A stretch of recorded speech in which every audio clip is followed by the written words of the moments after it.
Hi, this is Tim from isthisanygood.com, and I'm here with a quick review and a look at some images from the lens which I recently purchased to use as a kind of cheap alternative to a wildlife lens for my Panasonic G2, and it's a 100 to 500mm Cosina lens, and I got it like brand new old stock.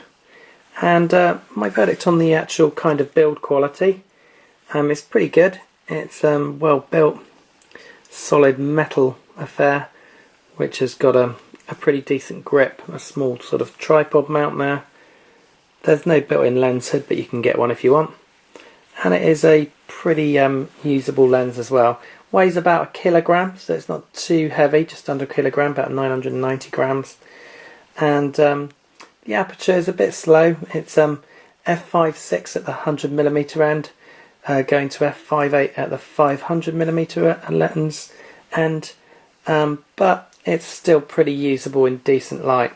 Although to get better results you're going to need to at least stop it down to f8 to f11, so it is a little bit on the slow side. You're not really going to be taking it out in dismal weather. So I'm just going to show you some images actually I took with the lens, just some test ones really, and also I'm going to show you some video footage. So here we go with that, and then I'm going to bring you my verdict on the lens at the end of the video.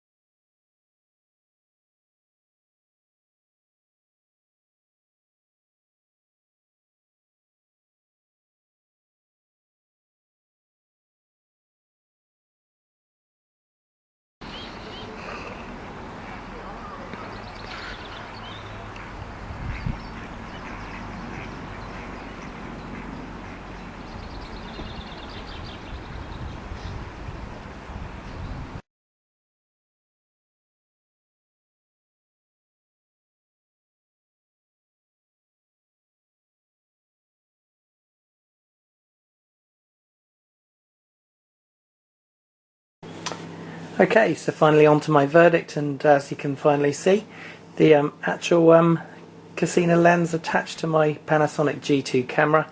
It is a pretty hefty beast, but it's totally usable. It's not too heavy at all.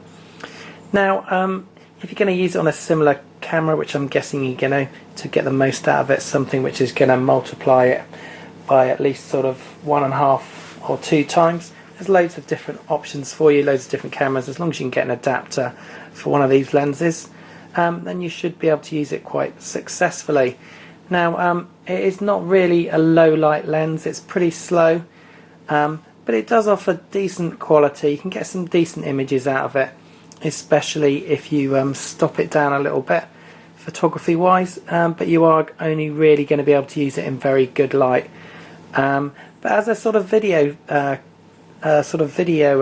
lens, it's very good because it offers a really flexible sort of focal length. Although there's no image stabilization, you can obviously video small birds and wildlife that you usually wouldn't be able to get to, and it does offer decent quality, as I hope you can see from some of the video footage. So it's obviously not the best lens you're going to be able to buy, but it is, as I said, offers decent value for money. You can buy one of these for sort of anything from 30 to 40 to 80 or 90 pounds, somewhere around that region. And there's a couple of different makes. I think there was a Pro Master one, a Vivitar Series 1, etc. 100 to 500mm lens. So if you've got a camera that will take one of these with an adapter, then it's worth checking it out, especially if you're into video photography. As a kind of wildlife lens, as I said, you can only really use it in good light, and it offers reasonable image quality. So this has been Tim at Is This Any Good? Thanks for watching.